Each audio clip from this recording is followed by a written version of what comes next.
अब आप बताओ हैं कौन आप? तो मेरे मन से आया कि मैं खाटू वाला श्याम हूं। तुम्हारे कहने से मैंने तेरे पिता को 10 साल का जीवन दान दिया। अब तुम बोल, तुम मुझे क्या देगा? कि मेरे से प्रश्न किया। मैं मन में सोचता हूं मैं क्या दूं? हीरे जवाहरात देने वाले बहुत हैं, मुझे समय दो कुछ सोचने का। ठीक है, ले लो जितना समय चाहिए। साहब 6 महीने लग गए। हर 15 दिन पर तुम्हारा निर्णय क्या है? विचारने दो भाई, विचारने दो। क्योंकि व्यापार में आ गया था मैं 1982 तक। चूंकि डॉक्टर नहीं बन सका तो कर्म तो करना पड़ेगा ना। आपने पिता को जीवन दान दिया, मैं पुत्र होने पिता उनका पुत्र हूं, तो आज के बाद मैं अपना जीवन आपको देता हूं। आपको जो सेवा लेनी हो ले लो। विज्ञान का छात्र जिसे साहित्य नहीं पढ़ा हो, 83 से मेरी लेखनी चलने लगी। मेरा पहला ही भजन जो बना वो आप तो विद्वान हैं, उसकी लाइन थी, माना दीन पतित हम भारी। मेरी पहली रचना, माना दीन पतित हम भारी, तेरा नाम है पतित उद्धारी। आज विपदा में ये दुनिया सारी, करते याद तुझे नर नारी। और ये खाटू बसैया, अहलवती के ललैया, एक बार फिर से तू ले अवतार। अब सोचिए, पहली रचना, उतना ज्ञान नहीं मुझे, लेकिन मैंने मांगा क्यों? क्या मांगा? आज तक मैंने भजन में जितने भजन हुए, मैंने उनसे ऐश्वर्य नहीं मांगा, मैंने मकान नहीं मांगा, मैंने बिल्डिंग और ये बड़े बड़े कल कारखाने नहीं मांगे। मैंने क्या मांगू जी? मैं क्या मांगू? मैंने भगवान से मांगा तो एक ही मांगा कि उनकी कृपा मेरे पर रहे और मैं उनके चरणों में पड़ा रहूं, उनका दास बन के मैं जीऊं। इसके सिवा कोई अभिलाषा नहीं है। अब वो जो देते हैं वो जाने, उनका काम जाने, लेकिन हमने कभी उनसे, मैंने दुनिया से कहा मांगो तो श्री श्याम से मांगो, दुनिया से आशाएं त्यागो। मैंने तो लोगों को ये भजन नहीं है, ये मैसेज है समाज को। और हर भजन, आप जिस भजन को उल्टा के देख लीजिए, आपके पास तो पूरे भजन है, पुस्तक है पूरी, एक एक भजन उठा कर देखिए कि उसमें कहां पर कुछ मांगा है मैंने। एक भजन अब आपको, श्याम ऐसी कृपा बरसा दे, है दीवाने तेरे, इन दीवानों से आंखियां मिला दे। अब देखो, 83 में आपने भजन लिखा, ये बिहार में रचना हुई? बिहार में रचना हुई। क्योंकि जब 82 में जब ऐसा हो गया तो मेरे को प्रेरणा दी। हम लोगों ने एक निर्णय लिया कि हम बाबूजी, क्योंकि हम हमारे कुल देवता है बाबा, हमने बाबूजी के जाने के बाद एक नियम लिया कि हम हर रविवार को 11 भजन करेंगे। पूरे परिवार के लोग हम बैठते थे, 9 बजे बैठते थे, क्योंकि हमारा खाने पीने का व्यवसाय है। सब लोग आ जाते थे संडे को, और हम 11 भजन, 11 सवा 11 बजे आरती करते थे। उसके पहले सब भोजन कर लेते संडे को, और 8:30 बजे तक आ जाते थे। और बिहार में तो 9 बजे तक बाजार, मतलब 9 बजे बजते बजते सब बाजार भी बिहार के बंद हो जाता था। 9 बजे घर आ जाते थे लोग, और तब तक जो कोई लेट से आवे, और 11 भजन का जो आज भी चल रहा है। दरभंगा में भी हर रविवार को कीर्तन हो रहा है, और अहमदाबाद में भी हर रविवार को कीर्तन होता है। तो मतलब पहली रचना आपने, लगभग आपकी उम्र 33 वर्ष की रही उस समय, अगर 50 से हम जोड़ते 34 साल की, 33-34 साल की हाँ। पहली रचना थी। तो ये जो भजनों का सिलसिला चला, ये 33 वर्ष की 34 साल की उम्र में चला। इसके बाद फिर ये कैसे आगे बढ़ा? ये देखिए, उसके बाद तो मैं कागज कलम लेके सोता था, और ठाकुर जी, मेरे को ऐसा लगता था जैसे प्रसव होता है तो महिला को कैसे पता लगता कि मेरे प्रसव हो रहा है, बच्चा होने वाला है, या महिलाओं को पता लग जाता है। तो मुझे एहसास होता था कि ठाकुर जी आज मुझे कुछ देना चाहते हैं। तो मैं कागज कलम लिखता था, रखता था, सराहने रख के सोता था, और 2 बजे 3 बजे 4 बजे मतलब मेरी आंख खुलती और मैं लिख करके रख करके सो जाता। एक भी भजन मैंने अपने होशो हवास में नहीं लिखा है। एक भी भजन ये सोच के नहीं लिखा कि आज मुझे कुछ लिखना है, एक लाइन लिख ली और दूसरी लाइन लिखनी है, नहीं। भजन पूरा होता था और 5 मिनट के अंदर पूरा, जैसे कोई बोल रहा है और मैं लिख रहा हूं। इसलिए मैं हर जगह में बोलता हूं, एक भी भजन ऐसा नहीं है जो नंदू ने लिखा हो, ये श्याम बाबा ने कलम पर बैठ लिखवाया है। एक हिंदी के प्रोफेसर, बहुत बड़े विद्वान हमारे यहाँ, एक दिन आ गए, वो बोले तू कैसे लिखता है? लेख किस्मत के लिखे पढ़े ना ये पढ़े जाते हैं, लेख किस्मत के पढ़े ना ये पढ़े जाते हैं, जो भी जबर होना है वो कर ही नजर आते हैं, वही रहबर है मेरा उसको खबर है मेरी। एक विज्ञान का छात्र लिखेगा, वही रहबर है मेरा उसको खबर है मेरी, हम तो हर हाल में उसको ही पास पाते हैं। मन इस तरह की चीजें भूल से भी ना भुलाना, श्याम वादा कीजिए, अप्रेम कर प्रेमियों से मत किनारा कीजिए। मन इस तरह के शब्द, इस तरह की चीजें जो आज संत लोग भी सुनते हैं तो यूं चेहरे को देखते लगते हैं। ये भजन लेखन का तो सिलसिला चला, इसी सिलसिले में श्याम बाबा के दरबार में आने जाने का सिलसिला कैसे प्रारंभ हुआ? देखिए, मैंने पहले कहा कि 3-4 साल का था तब गया।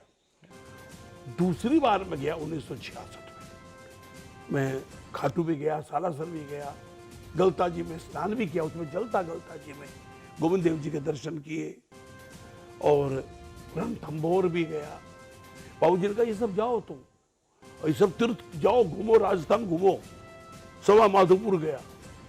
84 भादो शुक्ल पक्ष एकादशी हमने एक ब्रांच और शुरू किया।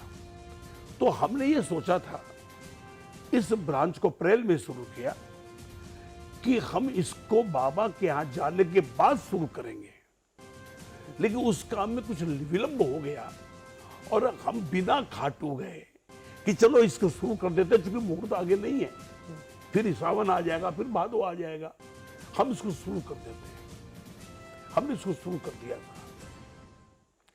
अब मान लीजिए कोई चीज यहां बनती है, हमारे दो जगह ब्रांच है, मेरे अंडर में 2 ब्रांच थी, वैसे तो कई थी लेकिन मेरे अंडर में 2।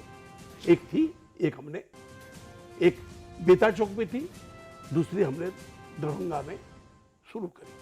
अब मान लो कि यहां पर कोई चीज बनी, यहां उसका स्वाद कैसा है, और उस सेकेंड आउटलेट में जब वो जाए तो गंध आ जाए, तो मैं परेशान हो गया।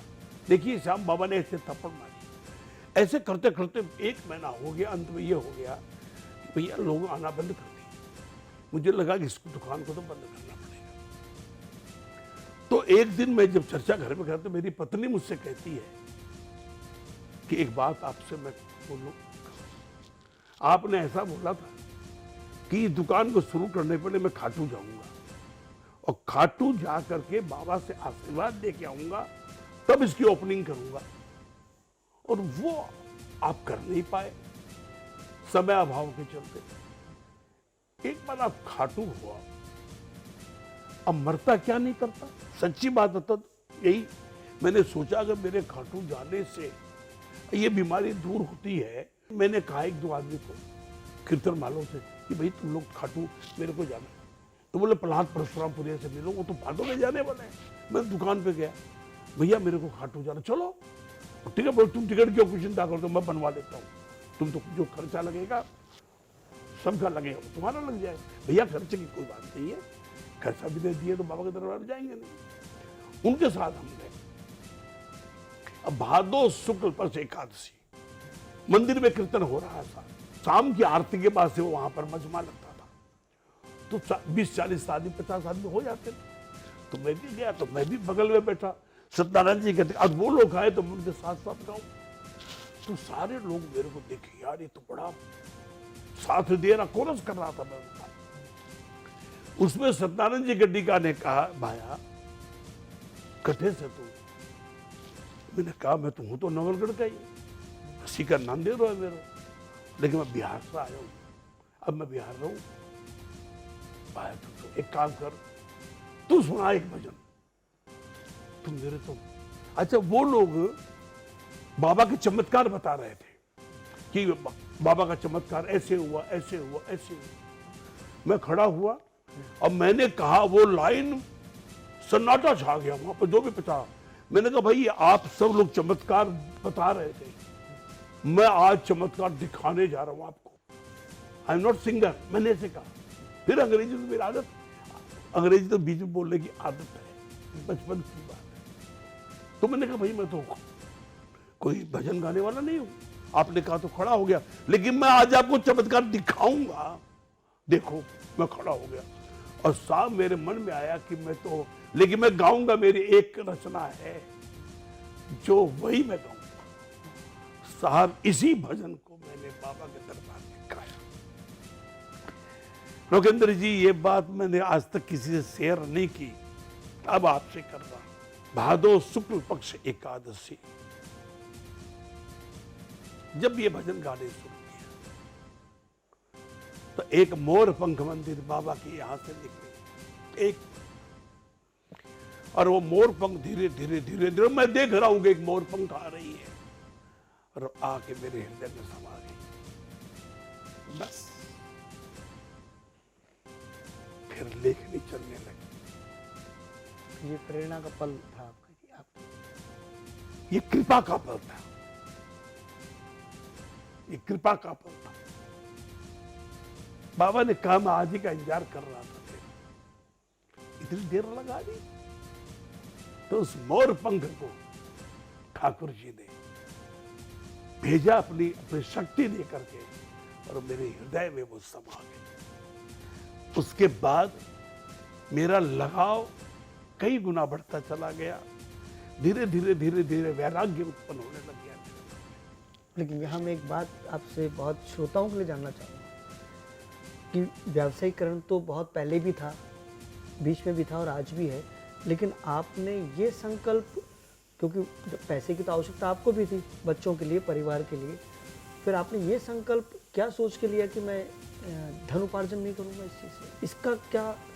नहीं, आ रहा था ना, मेरा खर्चा निकल रहा था ना, बाबा भेज रहा था ना भाई। 15,000 रुपया महीना का एक छोटी सी दुकान, उस पर जो काम करते थे उनको मैंने कह दिया 13,000 रुपया तो बच्चों की पढ़ाई में चला जाता था, बच गया कितना 2,000, उसमें घर चल जाता था मेरा, इससे ज्यादा की जरूरत नहीं थी मुझे। ये तो हुआ आपके कर्म क्षेत्र से प्राप्त धन। मैं हाँ। धर्म क्षेत्र से प्राप्त धन की बात कर रहा हूँ। हाँ। कि उस समय भी लोग भजन गाने का, लिखने का पैसा चार्ज करते थे, लेकिन आपने के अंदर ये प्रेरणा कैसे है कि नहीं मैं तो कुछ लूंगा ही नहीं, शुरू में तो देखिए मैं पहले कीर्तन में, जैसे कानपुर का कीर्तन संजय खेम का आज भी मौजूद है कानपुर में, कानपुर के लोग 89 में जब मैं कानपुर वाले ने बुलाया, बहुत जिद करने लग गए, आना पड़ेगा आना पड़ेगा आना पड़ेगा। तो जैसे अगल बगल हुआ तो कोई गाड़ी में बैठा के ले गया, भजन गाया, चला आया। वो जब गए तो हम लोग 10 लोग गए, 10 की जाने की टिकट हमने कराई, आने की टिकट हमने कराई, साज वालों को पैसा हमने दिया, हमने वहां से कुछ नहीं दिया। लेकिन फिर मैं कीर्तन में जाऊं नहीं, क्योंकि जो आदि का खाटू जाने में बाबा को कह दिया कि मेरा 500 रुपया खर्च होता है, मेरे को बार बार मत बुलाया करो, बार बार मत बुलाया करो, 500 रुपया खर्च होता है। ये नहीं कहा मुझे 5,000 रुपया दे दे, मेरे 500 रुपया खर्च होते, मेरे पास नहीं है पैसा, मुझे बार बार मत बुलाया कर, मत बुलाया कर। ये नहीं कहा कि 5,000 दे दे, बंद कर दे, नहीं है मेरे पास आने के लिए पैसा। तो जब वहां मैं जाता नहीं था तो इधर रुष्ट हो गया बाबा, मुझे आनंद आता है तू आता है, तू नहीं आते हो। मुझे बाबा मैं कहां से लाऊं पैसा, मैं कहां से लाऊं पैसा? तो बोले तू ऐसा कर, मैं तुमसे कहता हूं तेरा खर्चा साजिदों का, आने का, जाने का, ये ले लिया कर। इसमें इसका मतलब तू अब पैसा खर्चा, तू जाएगा ही नहीं, तो मैं भूखा बैठा रहूं तेरे भजनों का, ले लिया कर। अब समझ रहे? तो मैंने यही कहा, जब बाबा ने जब कहा कि तू खर्चा ले लिया कर, ये कर लिया कर, तो फिर मैंने जो भी उस समय जो होता था, और कीर्तन ज्यादा होने लग गए तो मेरी दुकान छूटने लग गई। ये भी बिहार से लिंक का पेपर। हाँ, अभी अब घर में लोगों ने कहना शुरू कर दिया, भाई लोगों ने, हम लोग खड़ते तुम कीर्तन करते, बड़े भैया ने कहा बंद करो इसको। अब मैं तो छोटा भाई हूँ, 3 भाई मेरे से छोटा, बंद करो। हो गया, साल में 2 बार 3 बार चले गए, महीने में 15-15 दिन गायब रहते। क्या हम इन्हें ठेका ले रखा है? ज्वाइंट परिवार, ज्वाइंट मतलब आज भी हमारा बंटवारा नहीं है साहब, एक ही घर में हम रहते हैं।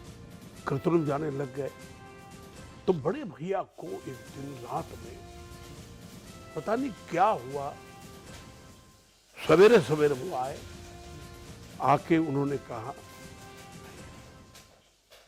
तुम जैसे मारवाड़ी में बोले, मैं तो जिया जावे मैं आ जाएगा, जिया बाबा की सेवा कर, बाबू तेरे से सेवा चाह रहे हैं। मैं समझ को नहीं पाया, इसका मतलब उनको कुछ न कुछ एहसास कराया उस रात कि तू उसको रोकने वाला कौन, रोकेगा, देखना चाहता है तो सवेरे उठते हो। तो मैं तो ये सोचा रात में तो हमको डांट के गए, सवेरे सवेरे उठते उठते फिर आ गए और 4 डांट लगाएंगे, लेकिन उन्होंने इतना ही कहा कि जाओ तुम, छूटा तुमको। तो मैं कीर्तन करने लग गया, भजन लिखने लग गया। बिहार से अहमदाबाद किस सन में आप आए? और फिर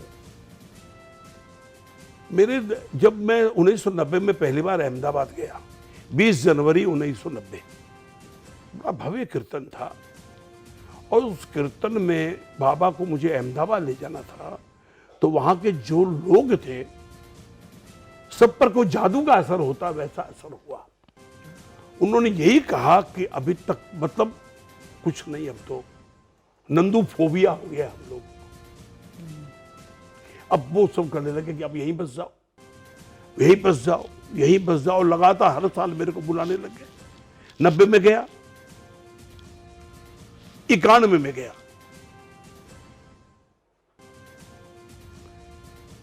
92 में कोई राजनीति चली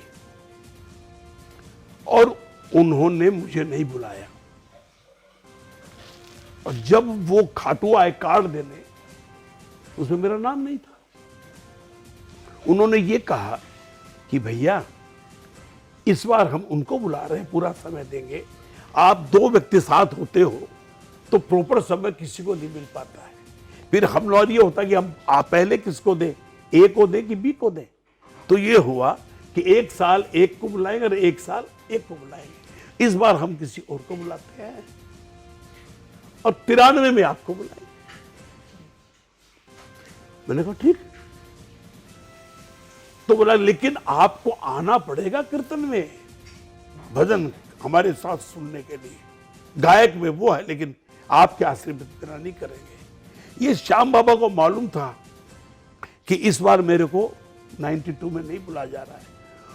उनसे आने से 10 मिनट पहले चिड़ावा से कुछ प्रेमी आए, उन्होंने मेरे से डेट मांगी और मेरे को पता नहीं क्या प्रेरणा जगी, मैंने उनको डेट दे दी 92 में। मेरे को लगा कि डेट दे दे इनको, इस बार तू चिड़ावा जाएगा। देखो मेरे को पता नहीं मैं कैसे कैसे उनको डेट दिया और डेट लेके सेवा मंडल 22 नंबर में रुकता था मैं। वो सीढ़ी से उतर रहे हैं और ये लोग कार्ड लेके ऊपर आ रहे हैं। जब उन्होंने कहा कि आपको एज ए गेस्ट आना है, मैंने कहा झूठ बोल नहीं सकता था। अरे रे रे रे रे रे, अभी मैंने ये डेट चिरा वालों को दे दी, अब ये बताओ मैं क्या करूं। तो मैं तो नहीं आ पाऊंगा। तो 92 में मैं नहीं गया। वहां कुछ और भी चला, बाबा से बर्दाश्त नहीं हुआ।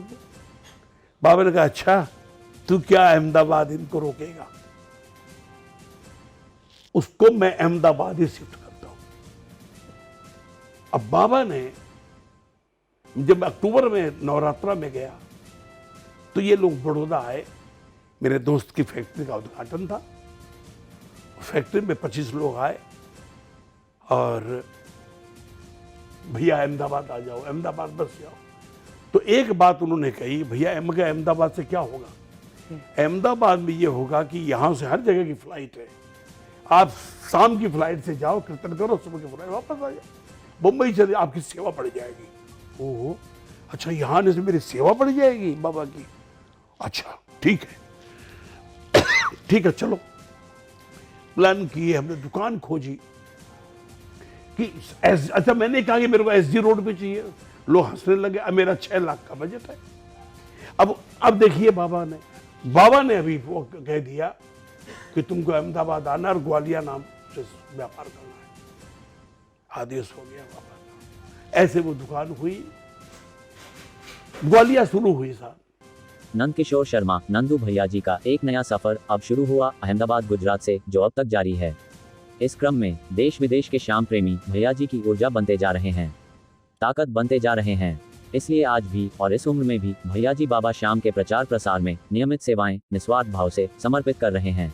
संवाद प्लस टीम ने इस क्रम में पंजाब के श्याम प्रेमियों से नंदू भैया जी के लिए कुछ जानना चाहा, तो आप भी सुनिए उन्होंने क्या कहा। 74 वर्षीय नंदू भैया जी के लिए इनका कहना है, आज भी इस उम्र में, आज देखिए 74 साल की उम्र में भी भैया जी आज बाबा के प्रचार प्रसार में एक शाम जगत में अग्रणी भूमिका निभा रहे हैं। ज्यों ज्यों उम्र बढ़ रही है भैया जी की, त्यों त्यों इनमें उतना उससे ज़्यादा जो उम्र में जिस उम्र में जो जोश होना चाहिए उससे ज़्यादा जोश आज इनमें है। उसी जोश के अंतर्गत ये बाबा का प्रचार प्रसार कर रहे हैं और हमें ये प्रेरित करते हैं कि हम तो यही चाहते हैं कि हमारी उम्र भी भैया जी को लग जाए, ताकि ये बाबा का प्रचार प्रसार जिस जोश से करें उससे ज़्यादा जोश से करें। भैया जी की पहचान बाबा श्याम के नाम से है, लेकिन आजकल भैया जी अपना अधिकांश समय वृंदावन धाम में गुजारते हैं। ऐसे प्रश्न पर इनका कहना है, देखिए लोकेंद्र जी, ऐसा है आज चाहे खाटू श्याम जी बोल लो चाहे वृंदावन धाम बोल लो, हैं तो ठाकुर जी के ही दोनों स्थान हैं। आज हम ये कह सकते हैं कि ठाकुर जी का जो हेड ऑफिस है वो वृंदावन है और ब्रांच ऑफिस खाटू श्याम जी। गुणगान यात्रा और आजकल के कलाकारों द्वारा की जाने वाली बाबा श्याम के प्रचार प्रसार की यात्रा पर इनका कहना है, देखिए ऐसा है, नंदू जी की जो श्याम गुणगान यात्रा थी वो एक प्रेरणा तो बड़ी लोगों को प्रेरित किया, लेकिन आई एम सॉरी टू से मुझे कहना तो नहीं चाहिए, आज की तारीख में जितनी भी गुणगान जो भी अपनी यात्रा निकाल रहे हैं, इसके पीछे उनका अपना आर्थिक स्वार्थ भी छुपा हुआ है। हर आदमी आज कोई कलाकार जिसने भी यात्रा निकाली है, जिसके कोई भी जो लेता था यात्रा के बाद उसने डेढ़ दुगने रेट अपने कर दिए। भक्त और प्रभु प्रेमी के प्रश्न पर विनोद अग्रवाल ने अपना अनुभव बताया। और एक चीज़ और बता दूं, जितने भी आदमी को कहता ना मैं भक्त हूँ, भक्त कहना अपने आप को धोखा देना, पब्लिक को धोखा देना। भक्ति तो बाबा देता ही नहीं है किसी को भी। अगर भक्ति का द्वार किसी ने पार किया है वो नंदू भैया जी हैं। हमसे वो श्याम प्रेमी हैं। कहते हैं बाबा ने तो यही कहा ना, भक्त मेरे मुकुटमणि मैं भक्तों का दास। और भैया जी ने ये एक जो क्या कहते हैं कि रास्ता है ये पार करके यहाँ तक पहुँचे हैं।